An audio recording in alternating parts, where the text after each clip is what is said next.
Amazina yanje nitwa Akimana Aziza, nkaba mba i Bujumbura, Carama Gahahe.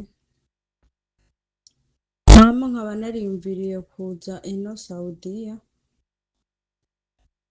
nkaba nasafiriye mvuye mu kigo co mu Nyabugete, ikigo co kwa Fayizi.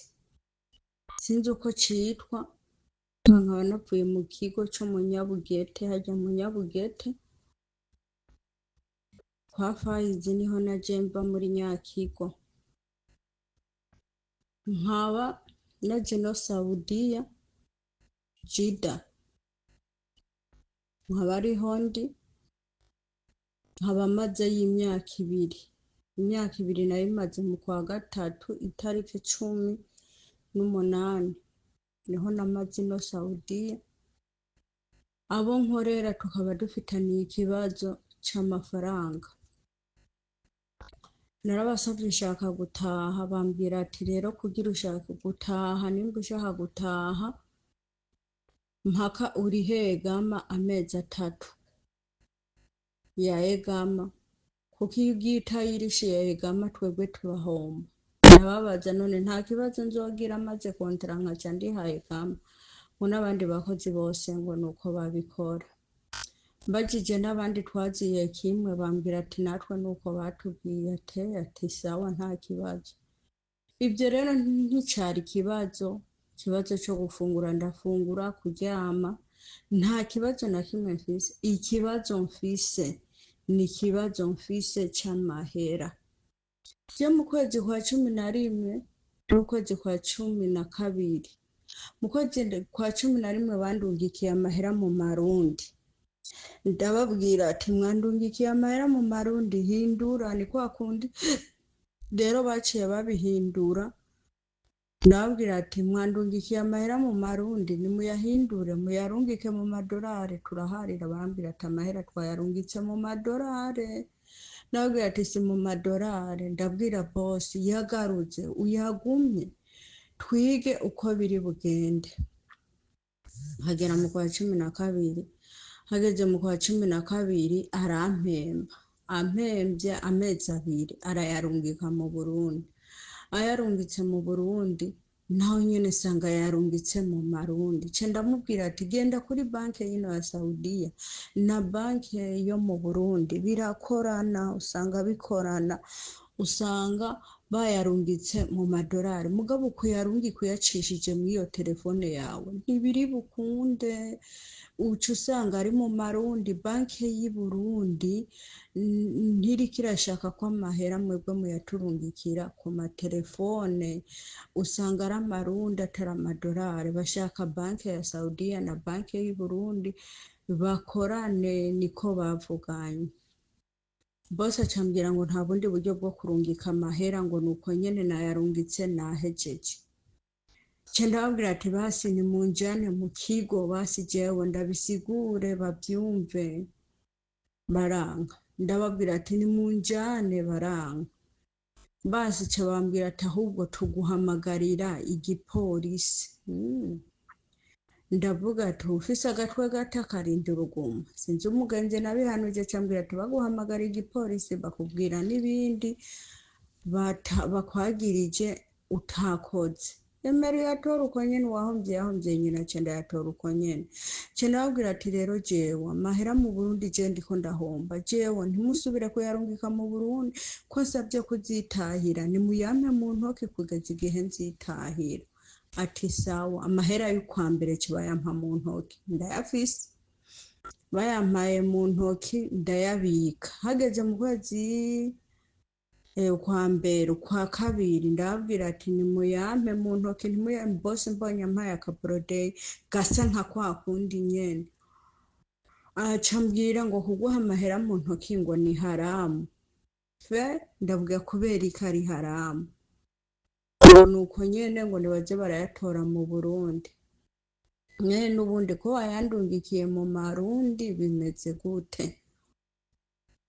Amahera y'ukwa kabiri ngo genda bayatore n'amadolari. Bose turaharira, numva ndababaye. Ce ntabaza kwa Fayizi, naratabaje pe. kwa Fayizi aranyitaba, anyitavye turavugana, ndamubwira ikibazo canje aca nakibwira bosi, na bosi baravugana ubwiwe, ndamuha n'inimero za Fayizi bosi baravugana, aramubwira ati burya rero amahera ugenda kuri banki ya Saudiya ukabigenza uku nuko bica bigenda neza. Bosi ati okay. Ndamubaza bosi turi mu gikoni, Fayizi mwavuganye? Ngwego twavuganye. Mwahejeje byagenze neza? Ego. Nanje ca ndamubaza none amahera mu Burundi wayagaruye azino Saudiya uyahindure? Ngwego nayagaruye. Aho ni sawa. Mu kwezi kwa kabiri ca ndatuza, mvuga ati amahera ko yayagaruye kandi akaba amenyereye yuko ayarungikira hamwe amezi abiri, azoca ndungikira ukwezi kwa kabiri n'ukwezi kwa gatatu. Ca ndatuza ndatekereza, ndavuga ati amahera bosi yayagaruye, kandi kuri Western Union amahera uyamajije imisi 15 acagaruka kuwayarungitse. Hama ca ndatuza nyene ndatekereza, ampemvye hirya y'ejo, mbona mpemvye nka kumwe ahora mpemba, mbona ukwezi kwa kabiri ntayampaye, ampaye ukwezi kwa gatatu. None ndavuga ati none kwa mpemvye uku Fayizi bakaba baravuganye bimeze gute? Na Fayizi twaravuganye arambwira ati bosi wawe nabimubwiye abihindure. Bosi numugayidi nimbuzi shetani y'amaguru 15 nikameze bosi. Hama ca ndamubwira umukecuru, ndabwira mama wiwe kuko mama wiwe niwe duhuza. Je mwiyinzu twana ari jewe na mama wiwe nuco gisubira muhira c'umugabo hamwe nakuzukuru kiwe turabantu bane. Mama wiwe rero nuwo muzukuru we nibo bantu beza duhuza. Aho bosi we numugayidi ntashoboka, numudakugwa kwijambo wapi. Ca ndakibwira mama wiwe, ndamubwira ati mama, amafaranga nimufata amareyare muyavunjishe amareyare muyavunjishe mu amadolari, hama muyarungike mu Burundi. Acambira ukorera amareyare ntukorera amadolari. Abakozi bose bino Saudiya baragenda kuri banki bakarungika basaye amareyare, banki ifise ukuntu ihindura amadolari. Nyina kibwiye bosi aranana, ngo nuko nyene ngo ni sawa. Mama ndamubwira ati basi nimuvugane na Fayizi, aramurungikira odi. Fayizi nongeye kumurondera yambwiye ati werindira turavugana kandi mwijoro. Fayizi ntiyongeye kumbwira icavuyemwo muri ico uwo mukecuru yamubwiye n'ivyo yamwishuye nuko vyagenze, nta kintu na kimwe. Yaciye yinumira Fayizi aranuma, n'abato bana binumiye, nta kiriko kiraja mbere nta kiriko kirasubira. Rero ca ndababwira ati je rero kumubona turiko turavurugana gutya, ni mumpayo mahera muyagarure muyampe, jewe ninataha nzoyavunjisha ku kibuga c'indege kuko mba ndiko ndahomba. Ndabagerageza mu nzira zose baranga. Bamubwira ati basi yagarure uyahe mama yambikire ninataha zoca yama nimba mufise ibindi vyiyumviro muca biyumvira. Bosi aranga. Kandi wumva ivyo vyose vy'amahera nari nabimubajije, iyo mu kwezi kwa 10, iyo mu kwa kabiri, naya yo mu kwa gatatu. Je niyo ndiko ndaharanira bayangarurire, canke baraba ukuntu bayarungika ndayaronke mu madolari, canke bayampe mu ntoki. Kontara yabo jewe narayihejeje, nimba batankeneye nibandungike jewe nitahire ndahakura agatwe gakomeye. Canke bangarurira amafaranga bayangarurire, ayo y'ukwa kabiri n'ayo y'ukwa gatatu.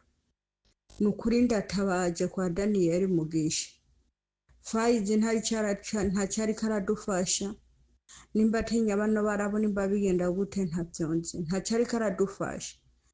rero Mugisha twakurose nk'umuvyeyi uduserukira ino Saudiya Arabi Saudiya jewe ndi Jida nk'uko twakurose uri umuvyeyi uriko udushigikira ndakwinginze jewe nshigikira ndatabaje umfashe umbe hafi nukuri uzoba ukoze untabarize ndabe ko noronka ayo mafaranga igihe nihanganiye ndayatora mu marundi kirahagije nukuri ndiko ndahomba nukuri uzoba ukoze cane ndatabaje kwa Daniel Mugisha mumfashe